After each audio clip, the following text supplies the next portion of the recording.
हनुमान चालीसा के रोचक तथ्य। प्रत्येक संकट को हरने वाले संकटमोचन हनुमान जी महाराज की शरण में जाने वाले को किसी प्रकार का दुख नहीं रहता है। ऐसी मान्यता है कि कलयुग में केवल हनुमान महाराज जी ऐसे देव हैं जो सशरीर उपस्थित हैं। वे अपने भक्तों की करुण पुकार को बहुत जल्द ही सुनकर उनके कष्ट हर लेते हैं। उनकी पूजा अर्चना के लिए अनेक श्लोक, मंत्र, आरती, गीत एवं रामायण है, लेकिन हनुमान जी को जल्द प्रसन्न करने के लिए हनुमान चालीसा ऐसा मंत्र है जो भक्त की सभी प्रकार की मनोकामनाएं पूर्ण करता है। आइए जानते हैं हनुमान चालीसा के बारे में पूरी जानकारी। क्या है हनुमान चालीसा? हिंदू धर्म का एक भी ऐसा व्यक्ति नहीं होगा जो हनुमान चालीसा से परिचित नहीं होगा, किंतु हनुमान चालीसा को हनुमान चालीसा क्यों कहते हैं यह अधिकांश लोग नहीं जानते होंगे। यदि आप हनुमान चालीसा की पुस्तिका को ध्यान से देखेंगे कि इसमें शुरू में 2 दोहे दिए गए हैं जिनकी शुरुआत श्री गुरु चरण सरोज रज से होती है और हरहु कलेश विकार से समाप्ति होती है।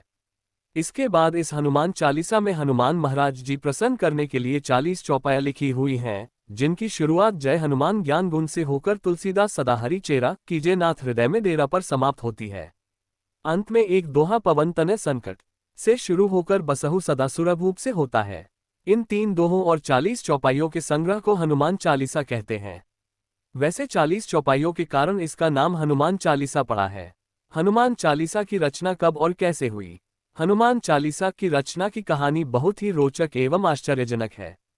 शास्त्रों में वर्णित जानकारियों के अनुसार मुगल काल में जब अकबर का साम्राज्य चल रहा था, तब एक बार एक जगह से तुलसीदास जी पूजा करके लौट रहे थे तो रास्ते में एक दुखी महिला ने उनके पैर छू लिए। तुलसीदास जी ने उसे सौभाग्यवती होने का आशीर्वाद दे दिया, जबकि उसका पति मृत पड़ा था। जब उसने तुलसीदास जी को पति के देहांत की बात बताई तो उन्होंने कहा कि मैं राम भक्त हूँ और मेरा आशीर्वाद कभी निष्फल नहीं होता। उन्होंने उस महिला से राम राम राम राम जपने को कहा। महिला ने वैसा ही किया और उसका पति जीवित हो उठा।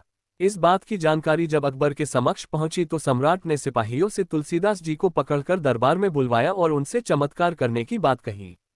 तुलसीदास जी ने कहा कि वह कोई जादूगर नहीं और न ही कोई चमत्कार ही दिखलाते हैं, वह तो केवल राम भक्त हैं और उन्हें अपने इष्ट देव श्री राम पर पूरा भरोसा है। ये बात सुनकर अकबर नाराज हो गया और तुलसीदास जी को फतेहपुर सीकरी की जेल में बंद करवा दिया। जेल में बंद तुलसीदास जी ने हनुमान महाराज जी का ध्यान करते हुए इस हनुमान चालीसा की रचना की। जेल में लगातार 40 दिनों तक हनुमान चालीसा का पाठ किया। इसके फलस्वरूप एक दिन बंदरों का विशाल झुंड या कहिए वानर सेना ने जेल से पूरे शहर पर हमला कर दिया।